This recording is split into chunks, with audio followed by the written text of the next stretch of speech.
E aí, galerinha, beleza? Na videoaula de hoje nós vamos estudar os circuitos elétricos, a resistência elétrica e a lei de Ohm, mais especificamente a primeira lei de Ohm. Então vamos começar com um circuitinho bem simples, formado por uma pilha comum, dois pedaços de fio e um equipamento elétrico, no caso aí uma lâmpada incandescente. Então quando a gente liga o interruptor, a gente estabelece uma voltagem de 1,5 V entre os terminais da lâmpada. Então uma corrente elétrica vai percorrer o circuito. Lembrando aí, qual que seria o sentido convencional da corrente elétrica? Seria do polo positivo da pilha até o polo negativo. No caso, ela iria percorrer o circuito no sentido anti-horário. Mas como a gente já sabe, quem se move no fio são os elétrons livres, que saem do polo negativo e vão para o polo positivo, que seria o sentido horário. Beleza. Agora vamos supor que a lâmpada seja tirada do circuito. E o circuito vai ser formado então apenas pela pilha e pelo fio condutor. E como a gente sabe, essa situação não é recomendável, pois a corrente que vai fluir nesse circuito, ela vai ser de alta intensidade, que a gente chama de curto-circuito. Porém, nessa situação hipotética, vamos analisar a relação entre a voltagem e a intensidade da corrente elétrica. Qual que é a relação entre os dois? Então, olha aí.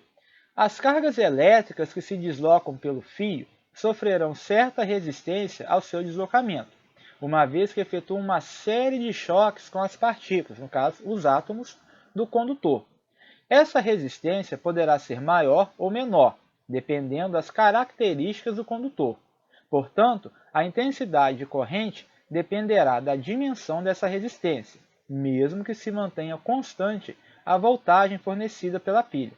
De modo geral, a corrente elétrica será menor quanto maior for o valor da resistência oferecida à sua passagem. Então, mesmo sendo um condutor, não existe um condutor 100% ideal, perfeito. Ele apresenta uma pequena resistência. Olha aí na figura, por exemplo, os dois elétrons livres aí à esquerda. Eles querem ir lá para o polo positivo da pilha. Então, o que acontece? Para ele chegar lá, ele tem que atravessar aí os átomos do fio. Então ele encontra uma certa resistência. Então uma resistência no circuito é formada por essa linha dentada aí, ó. Tá vendo aí em cima da figurinha, o R. Então o que acontece? Por melhor que seja o nosso condutor, ele não é ideal. Então vai ter os elétrons livres da corrente, eles vão sofrer uma certa resistência ao atravessar o material. Então, se a gente colocar de volta a lâmpada, estaremos aumentando a resistência elétrica do circuito, uma vez que o filamento da lâmpada tem a função de aumentar o choque entre as partículas e assim tornar-se incandescente. Na lâmpada incandescente, como é que ela funciona?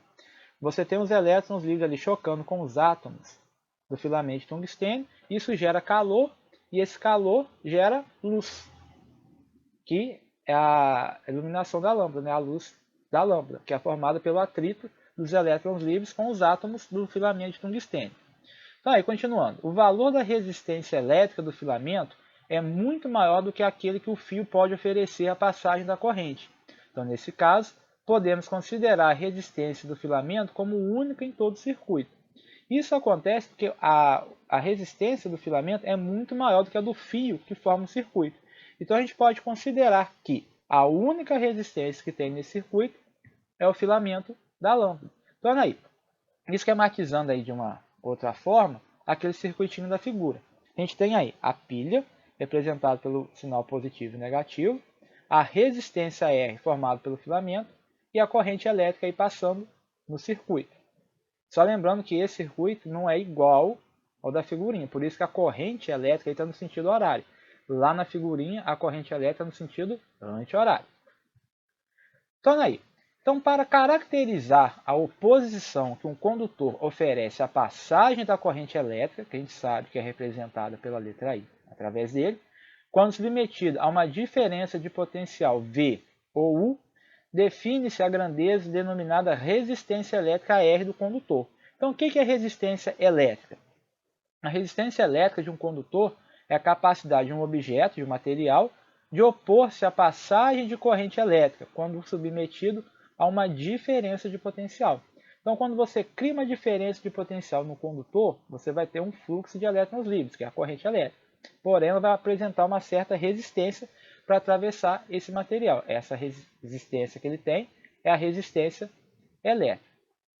Agora, na lei de Ohm, vamos procurar uma relação entre a diferença de potencial aplicada em um condutor e a intensidade da corrente causada por ela.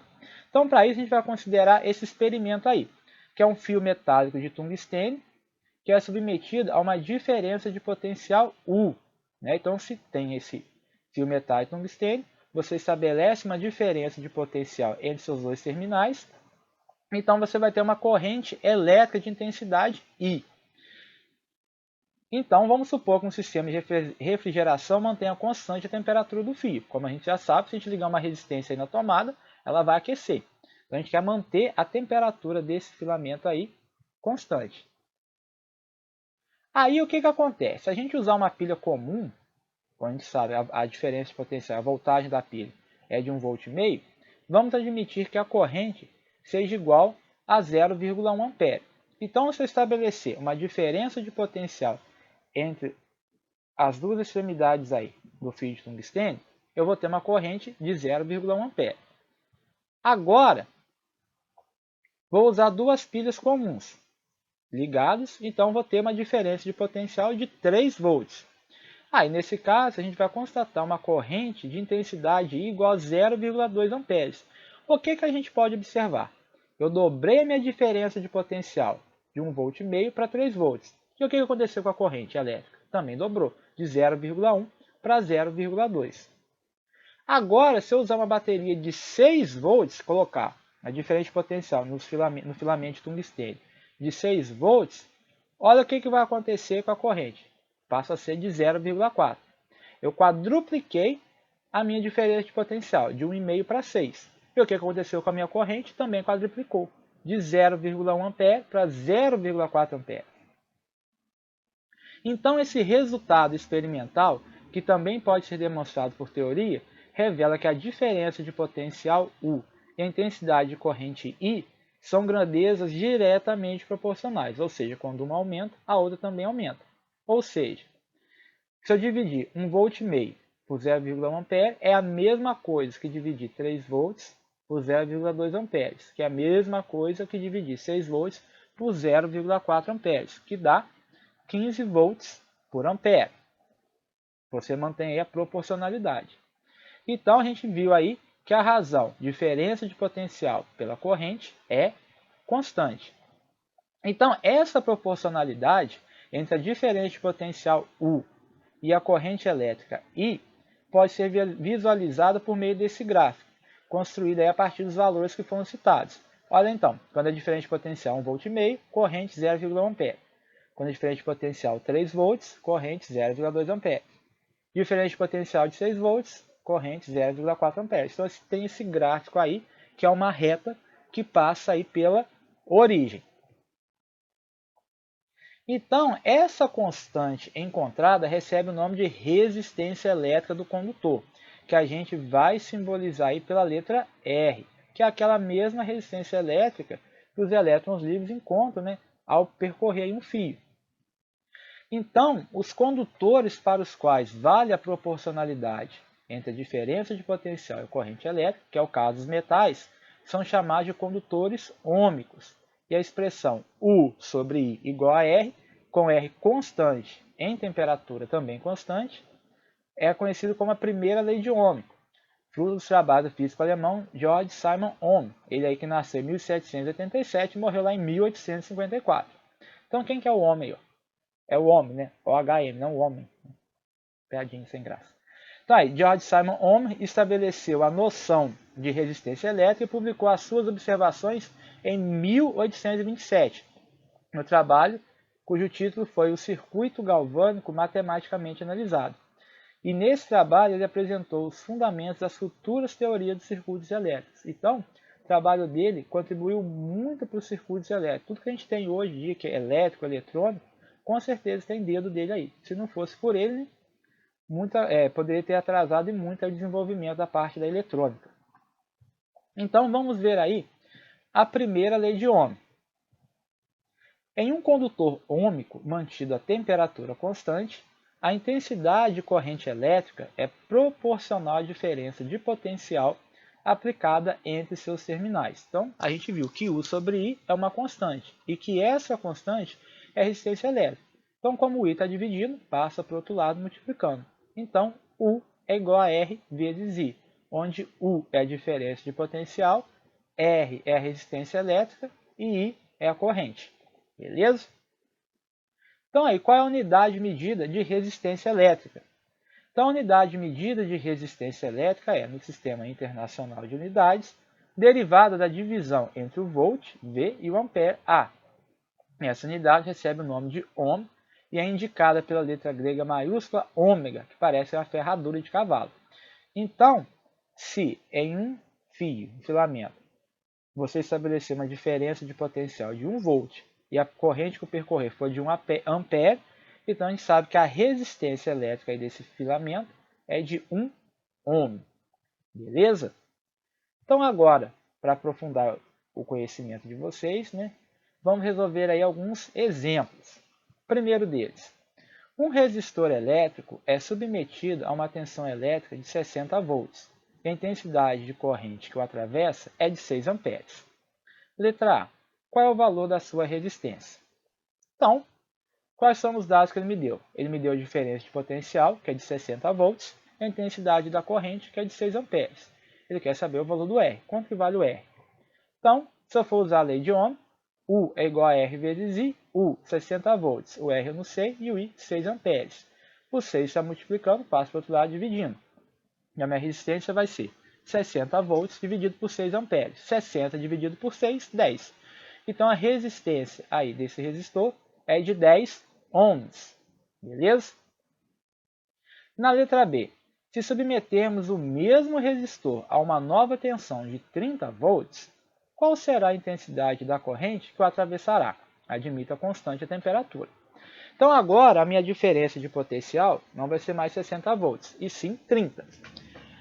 Aí qual que vai ser a intensidade da corrente? Então o enunciado serviu para calcular o valor da resistência, que a gente viu aí no item anterior, que vale 10 ohms. A diferença de potencial é 30 volts, então qual vai ser o novo valor da corrente? De novo, usando a lei de Ohm, U é igual a R vezes I, U 30 volts, R 10 ohms e o I que eu não sei. 10 está multiplicando, vai dividindo. 30 dividido por 10 dá 3 amperes. Eu esqueci de colocar a vírgula aí, desculpa. Então a intensidade da corrente vai ser de 3 amperes. Beleza? Exemplo 2. Ligando-se uma lâmpada à tomada de uma resistência, uma voltagem de 120 volts será aplicada às extremidades do filamento da lâmpada. Verifica-se então que uma corrente de 2 amperes passa pelo filamento. Qual é o valor da resistência desse filamento? Então, de novo, ele me foi dado a diferença de potencial, 120 volts, o valor da corrente, 2 amperes, e a resistência que ele está perguntando. Usando a lei de Ohm, U é igual a R vezes I, o que nós temos? 120 volts é igual a R vezes 2 amperes. Então, a resistência vai ser 120 volts dividido por 2 amperes. 120 dividido por 2, 60 ohms. Então, a resistência aí é de 60 ohms. Letra B. Se essa lâmpada for ligada aos polos de uma bateria que aplica no filamento uma voltagem de 12 volts, qual será a corrente que passará através dele? Suponha que a resistência do filamento permaneça constante. Então, já vi ali que a minha resistência é de 60 ohms, calculado no item anterior. A diferença de potencial, que era de 120, agora é de 12 volts. E eu quero saber quanto que vale a minha corrente. De novo, usando a lei de Ohm, U é igual a R vezes I. 12 volts igual a 60 ohms vezes I. 12 dividido por 60, 0,2 amperes. Então, observa o seguinte, antes a minha corrente era de 2 amperes. E a minha diferença de potencial é de 120 volts. Agora, minha nova diferença de potencial é de 12 volts. Ou seja, foi dividido por 10. De 120 para 12, foi dividido por 10. Então, o que acontece com a corrente? A corrente era de 2 amperes, agora também foi dividida por 10. Deu 0,2. Mostrando aí que mantém a proporcionalidade. Então, a nova corrente aí vai ser de 0,2 amperes. E na letra C, quando a lâmpada é ligada a uma outra bateria, verifica-se que uma corrente de 1,5 ampere passa pelo filamento. Qual é a voltagem que essa bateria está aplicando à lâmpada? Muito bem. De novo, o que foi dado? A gente não sabe qual é a diferença de potencial. Você perguntou a voltagem, ele quer saber a diferença de potencial. A resistência a gente já sabe que é de 60 ohms e a intensidade da corrente elétrica 1,5 ampere. Usando aí de novo a lei de Ohm, U igual a R vezes I, vai ser 60 ohms vezes 1,5 ampere. 60 vezes 1,5, 90. Então a diferença de potencial que está sendo aplicada à lâmpada é de 90 volts. Certo? Bom, terminamos aqui mais uma videoaula. Agora aí vocês façam as atividades propostas e até a próxima, pessoal.